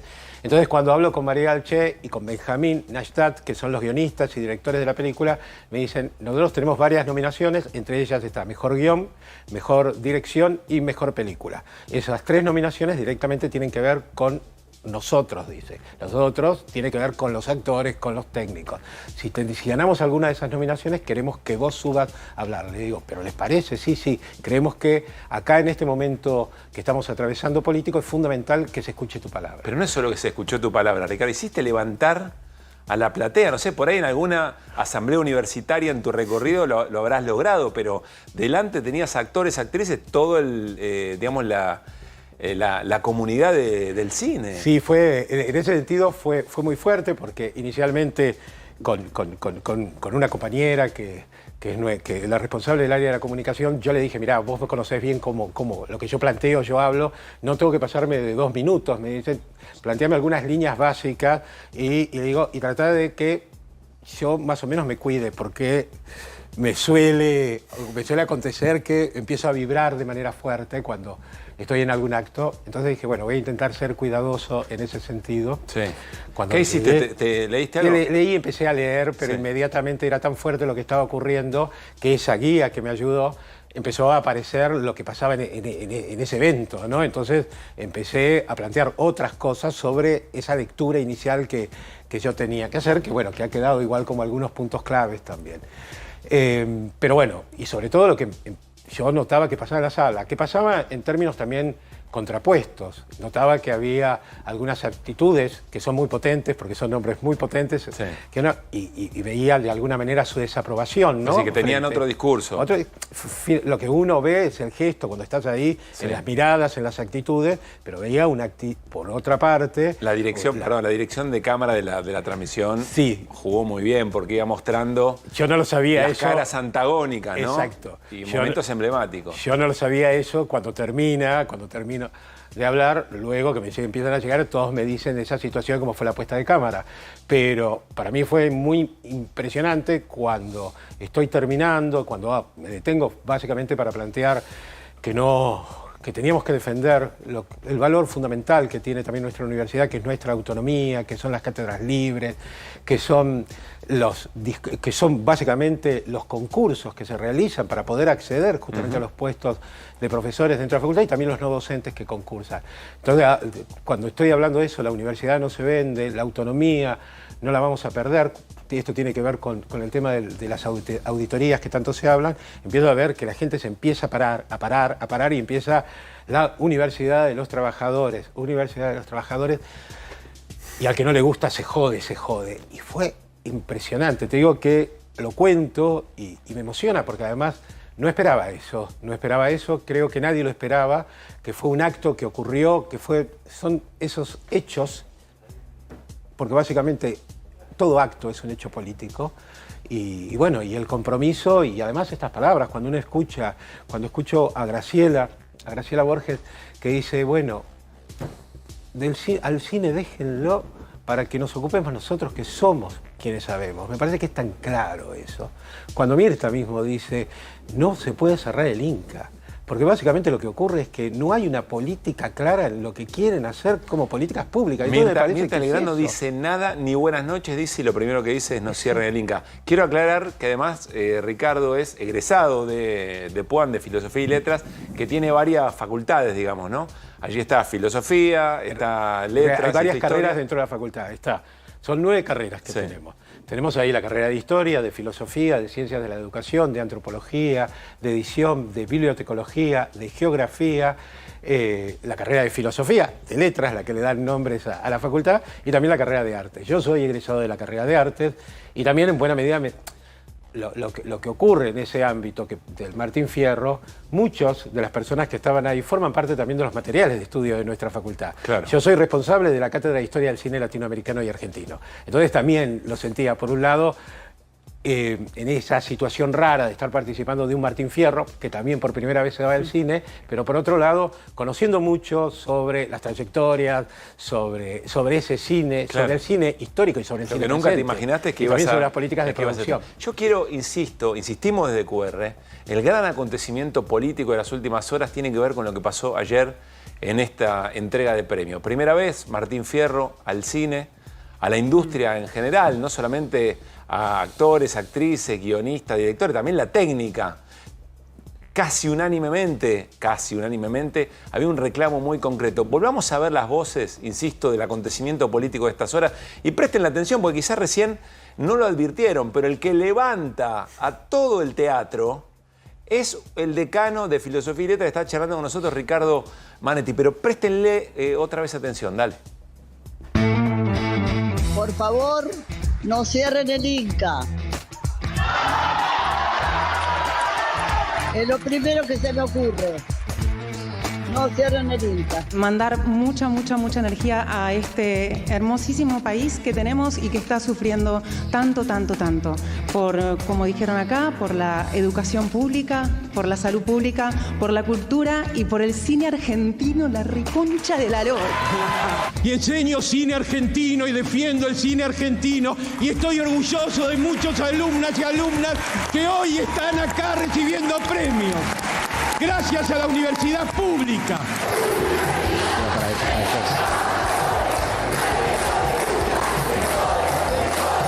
Ojalá que el año que viene haya películas, ojalá que haya películas, de verdad lo digo y no es una ironía. Toda la tribu amada acá sabe cómo hacer cine. Que no nos digan más cuántos espectadores tenemos que meter para ser buenos. Queremos educación, queremos trabajo, queremos salud y por supuesto que también queremos cultura. Y solo las personas que piensan de forma individual no piensan que la salida es colectiva. Y vamos a resistir, esta tribu va a resistir como solo nosotros sabemos hacerlo. Y hoy más que nunca necesitamos nuestras historias, necesitamos conocer nuestra identidad. Nunca más memoria, verdad y justicia. El cine, creo que la educación pública son pilares, orgullos de nuestra comunidad, de nuestro país, y creo honestamente que este gobierno los está queriendo exterminar. Nos están afanando la ficción. Nos están afanando la ficción. Está en la rosada la ficción.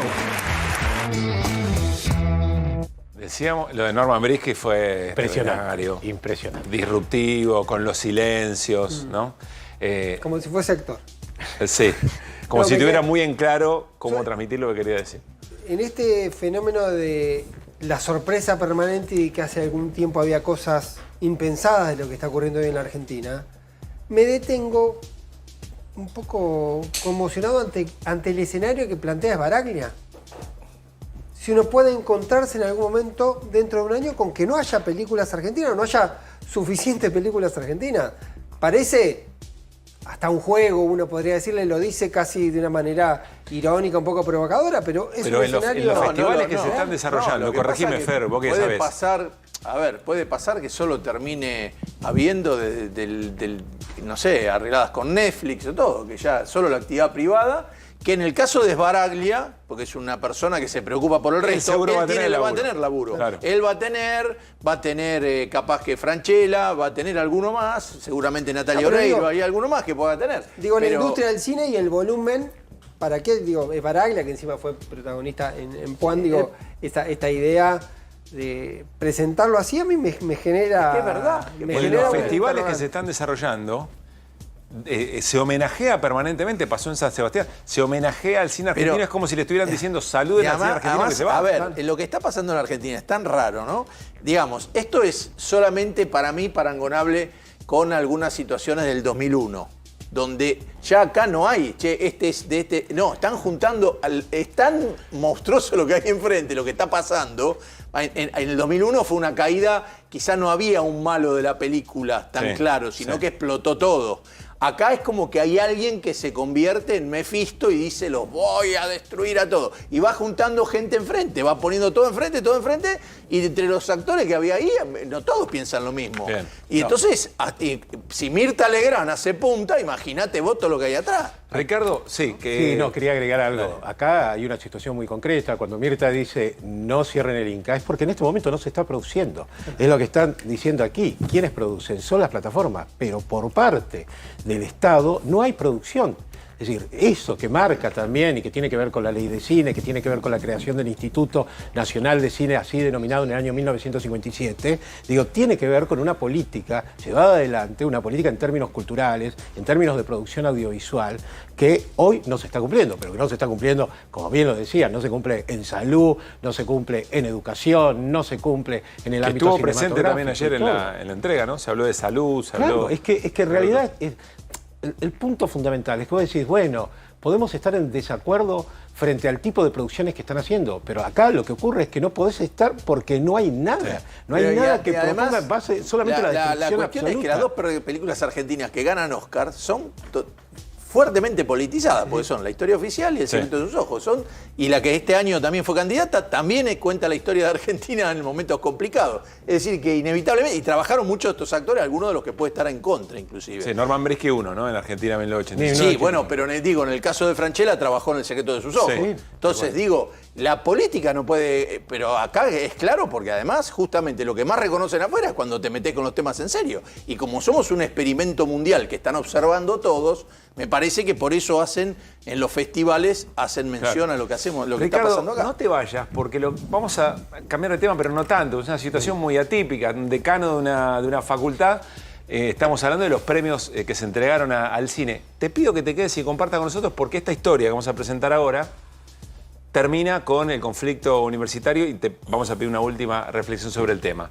Hoy es el cumpleaños, todavía sí, hoy es el cumpleaños del presidente de la Nación, Javier Gerardo Milei. Yo no sé si tenemos tanto para opinar sobre el tema, pero sí para observar y compartir cosas que nos han llamado la atención. Primera autocelebración del presidente con esta tarjeta de cumpleaños. Llama la atención que alguien se festeje a sí mismo. Puede ocurrir. Creo que el diseño es de Nick, corregime, Gudí. Sí. El diseño es de Nick. Este es Nick, está firmado abajo. Feliz cumpleaños, señor presidente. Al fin, un presidente que cumple. El presidente con su cabellera característica, por si faltaba alguna identificación, el bastón y alguna más, el perro. No me voy a meter, lo dijimos siempre en QR, el vínculo de una persona con sus mascotas para mí es sagrado, pero en la foto hay algo que no está. Y son esas multitudes en las plazas llenas. Solo en la imaginación de Nick. Es un anhelo de Nick. Perdón, te voy a decir una cosa. Dicen que hoy salió al balcón, no sé hacer qué cosa. No te apures. No te apures. No te apures. No spoilees, señor. Segunda escena. No sabía, no. Segunda tarjeta de cumpleaños. No sabía. Del presidente de la Nación. Aquí la compartimos. Esto es de Libertunes. Feliz cumpleaños. Y postea el propio cumpleañero, el presidente de la Nación. Bien. Después tenemos esto que está mencionando el propio Fer. No, primero tenemos el regalo. Al presidente de la Nación le hacen un regalo, los granaderos, toca la fanfarria. Y en un momento le hacen un obsequio. Yo les quiero pedir que presten atención a la emoción del presidente. Dale.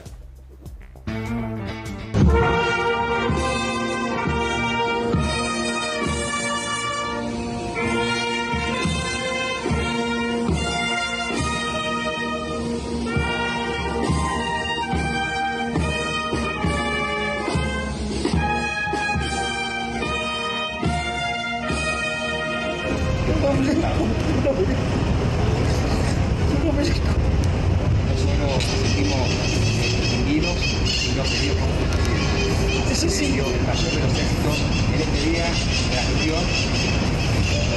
Gracias.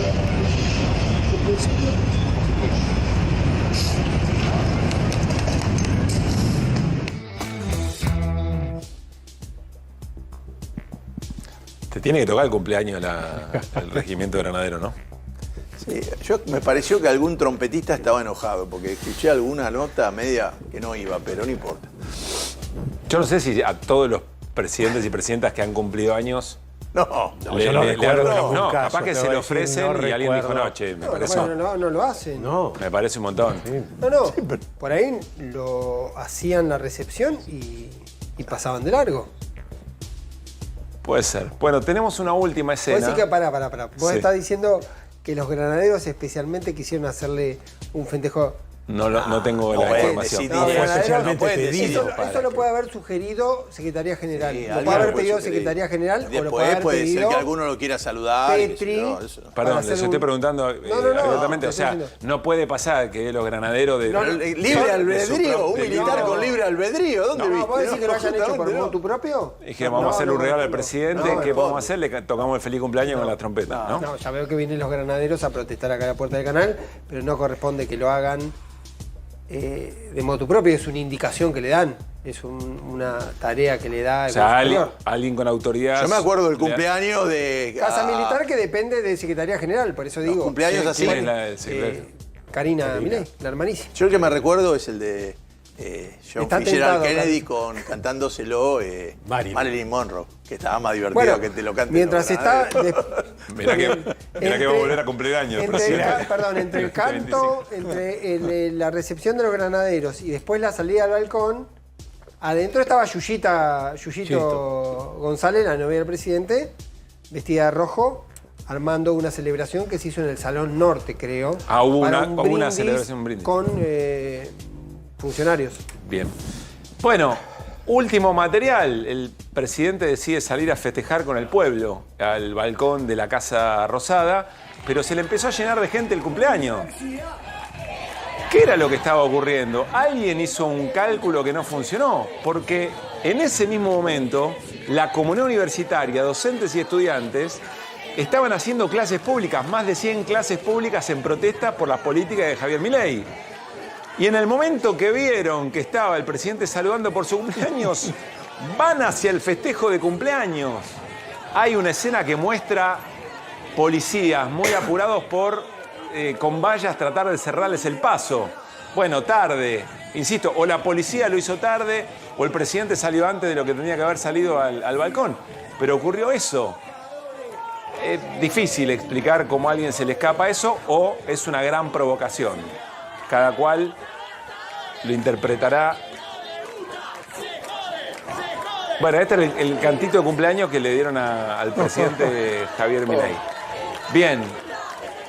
Así pasó el cumpleaños, el primer cumpleaños del presidente siendo presidente. ¿Cómo sigue la lucha universitaria? Porque después de todo sos decano de la Facultad de Filosofía. Sí, bueno, la lucha continúa. Hoy estas clases públicas que se dieron en Plaza de Mayo ya estaba organizado por una de las gremiales docentes, AGD, por la CUNADO histórico, y bueno, que hubo un paro el día de ayer, un paro el día de hoy, pero este paro del día de hoy estaba acompañado por estas clases públicas, más de 100 clases públicas se dieron, y además terminaba con una movilización junto a los trabajadores de la salud.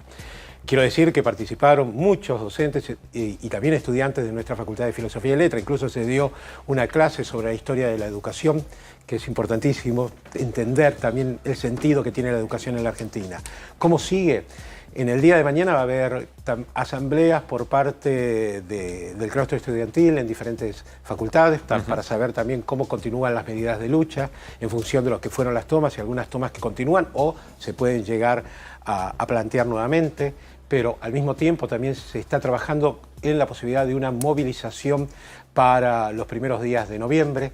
Yo creo que la lucha va a ser larga, no hay respuesta por parte del gobierno. Básicamente lo que hace es, cada vez que uno plantea situaciones como las que estamos atravesando, las clases públicas, las tomas y todo, el gobierno sale con alguna medida que todavía busca entorpecer cualquier situación de diálogo, ¿no? Ocurrió con el tema de las auditorías, también hace unos pocos días cuando hablaba de los chorros de las universidades. Es un planteo que incluso lo ha hecho ya en distintas instancias, pero básicamente lo que busca es eliminar cualquier acompañamiento o sobre todo lo que tiene que ver con una situación presupuestaria. Pensemos que esto comenzó, el tema de los chorros, cuando fueron los comedores y los comedores luego no siguieron funcionando. Y así sucesivamente, y ahora estamos en el ámbito de las universidades. Nosotros estamos peleando hoy de manera fuerte por el tratamiento del presupuesto del 2025. Ese es el tema.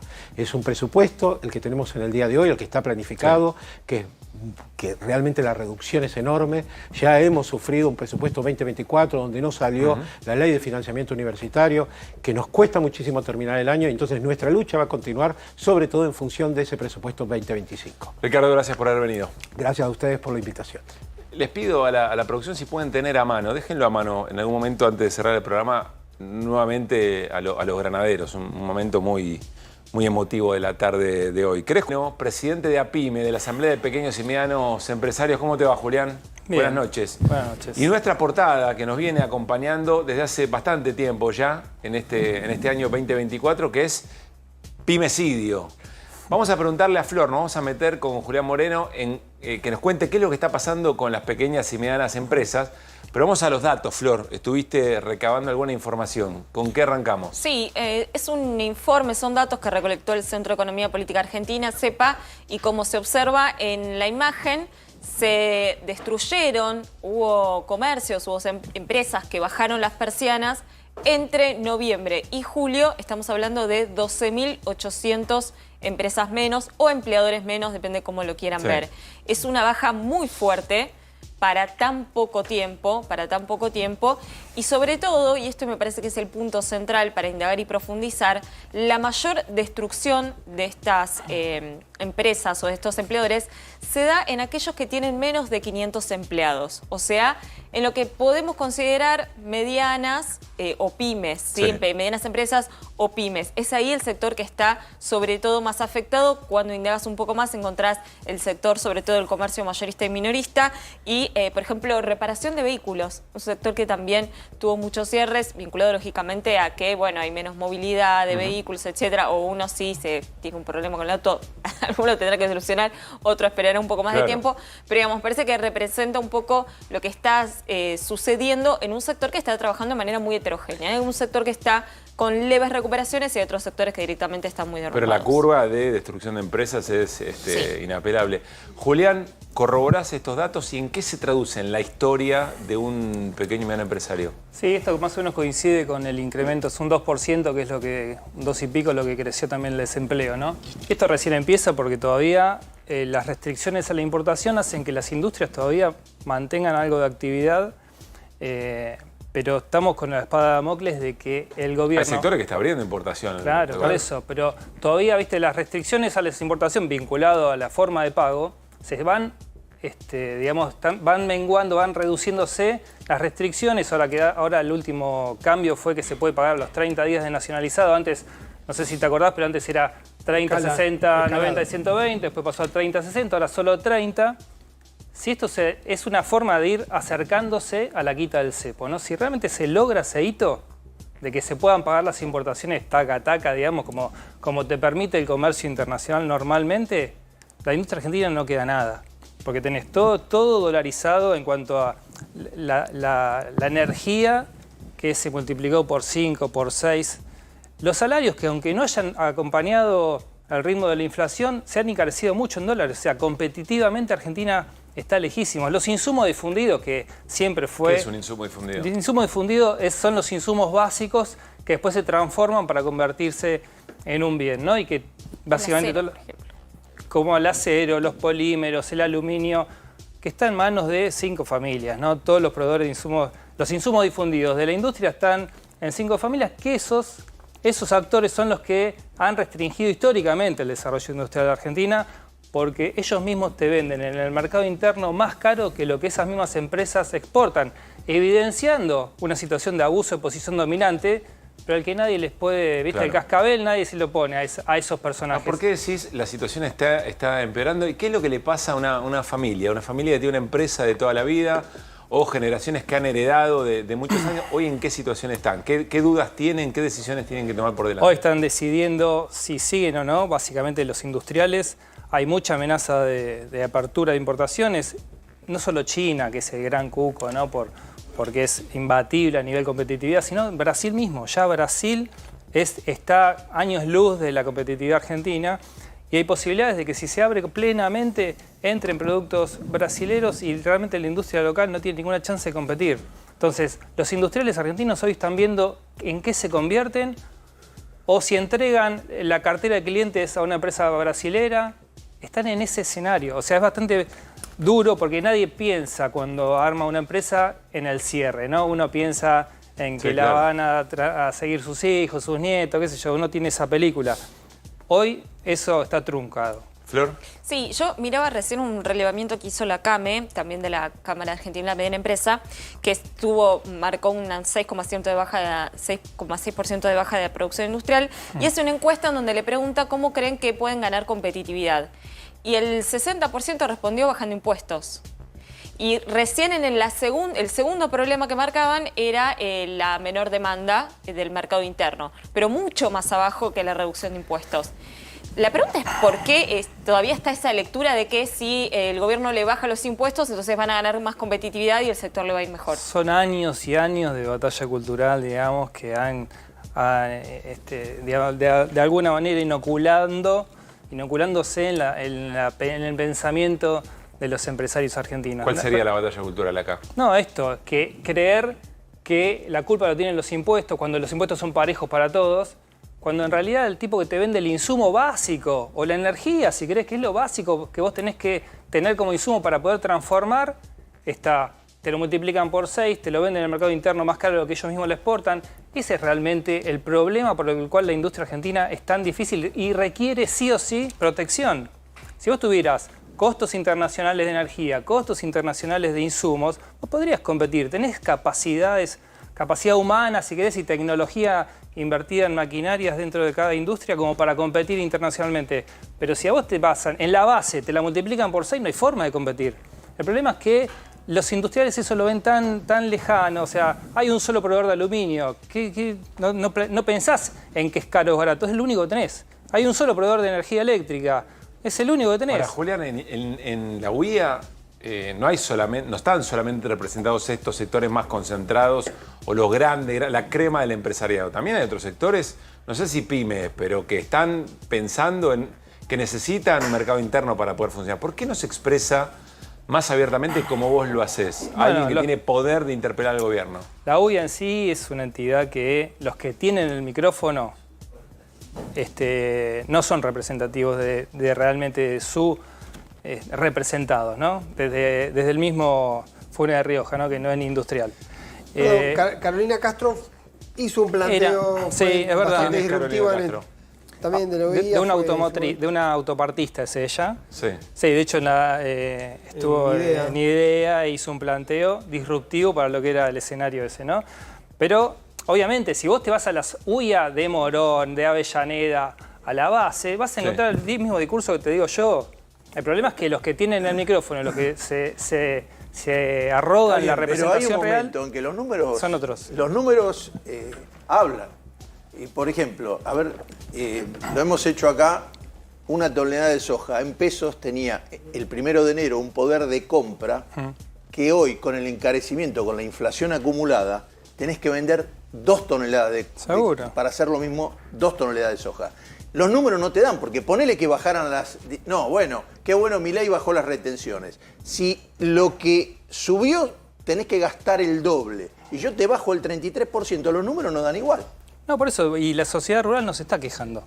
Bueno, porque abajo se están quejando. Abajo, pero la sociedad... Es lo mismo que con la UIA. Es lo mismo que con la UIA. O sea, el tema es que los grandes actores que tienen exposición y que de alguna manera dirigen a esas entidades tienen su economía mucho más orientada al mundo financiero que a la actividad que dicen representar. Entonces pueden esperar años, tienen espaldas que pueden...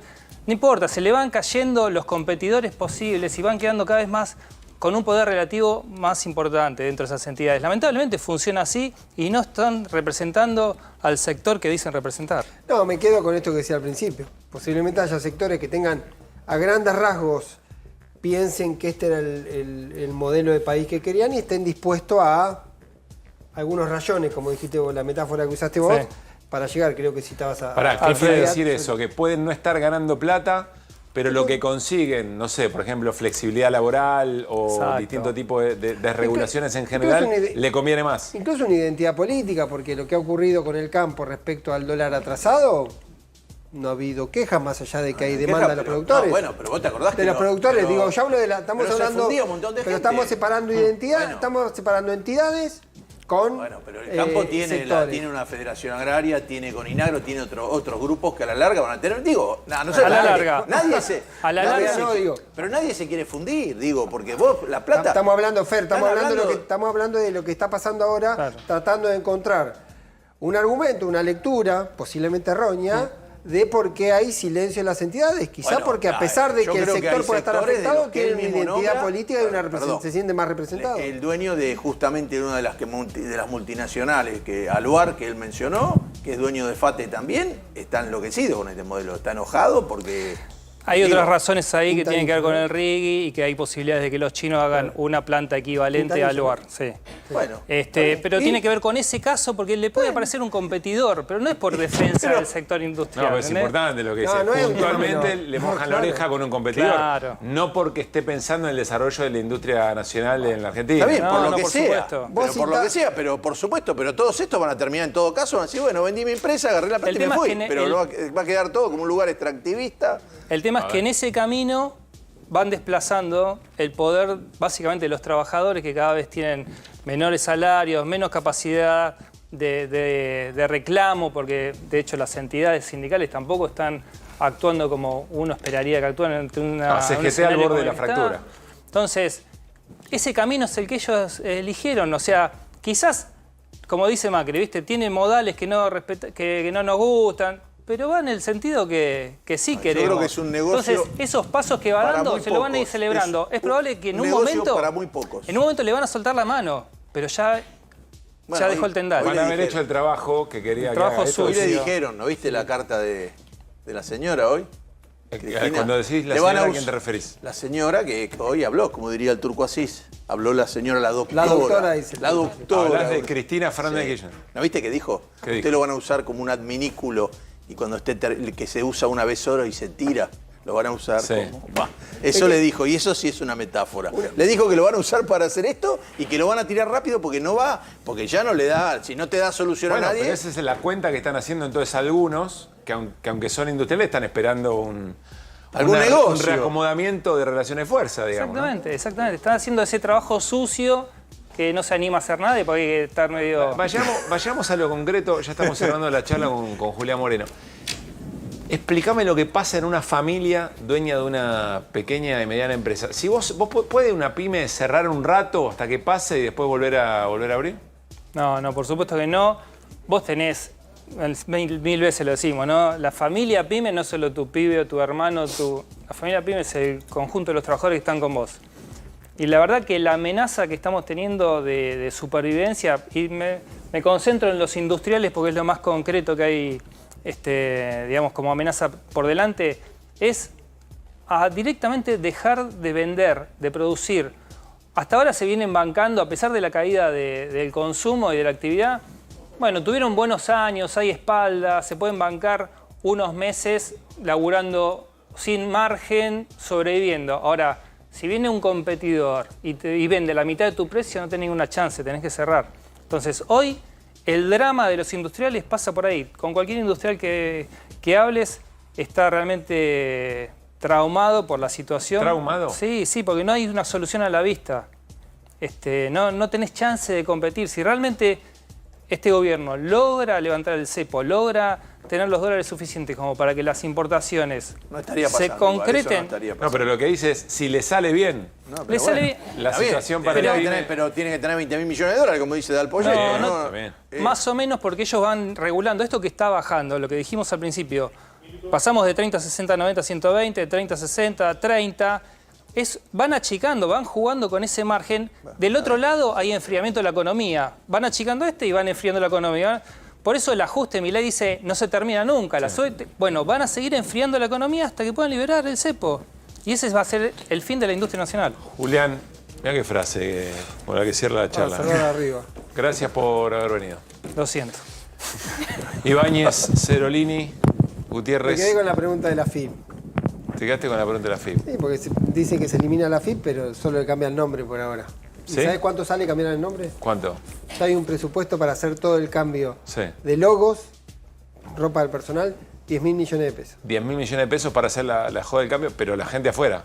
La gente afuera, se habrá que ver qué ocurre, pero además, por ahora no se conoce ningún cambio funcional. Bueno, en un ratito. Sí, pero ¿cómo hace para hacer el mismo laburo con 30% de gente menos? Bueno, mañana me lo explicás. Mañana. Nos vamos, llega Babi Echecopar. Me quedé con ganas de, antes de las 12 de la noche. Ah, no, falta. Babi lo puede hacer todavía. Escuchar otra vez a los granaderos en esa emotiva celebración de cumpleaños del presidente. Pero nos vamos con las voces del día. De esta manera llegamos. Babi Echecopar a continuación. Basta Babi. Nosotros mañana, 9 de la noche, seguimos haciendo QR. Chau. Yo soy diputado nacional y presidente del PRO pese a Mauricio Macri. O sea, Mauricio Macri no ha hecho nada para que yo esté en estos lugares.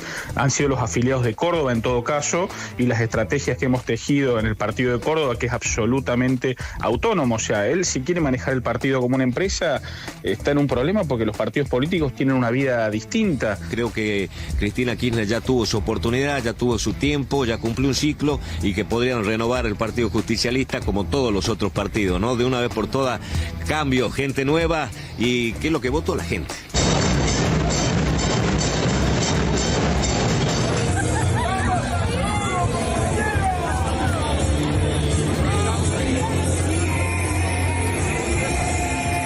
Podemos enojarnos con la mitad de los argentinos que creen, porque tienen derecho a creer, pero sí tenemos como dirigentes responsabilidad de alertar que si seguimos así, odiando al Estado, odiando la educación pública, gobernando con odio, vamos a terminar peor. El que llega con odio, gobierna con odio y no lo vamos a permitir. Parate la medida que ha dispuesto o que se está tomando por parte del Ejecutivo, la forma como lo han hecho, destruir un organismo como de esta naturaleza, y esto obviamente nos lleva a un conflicto muy grave.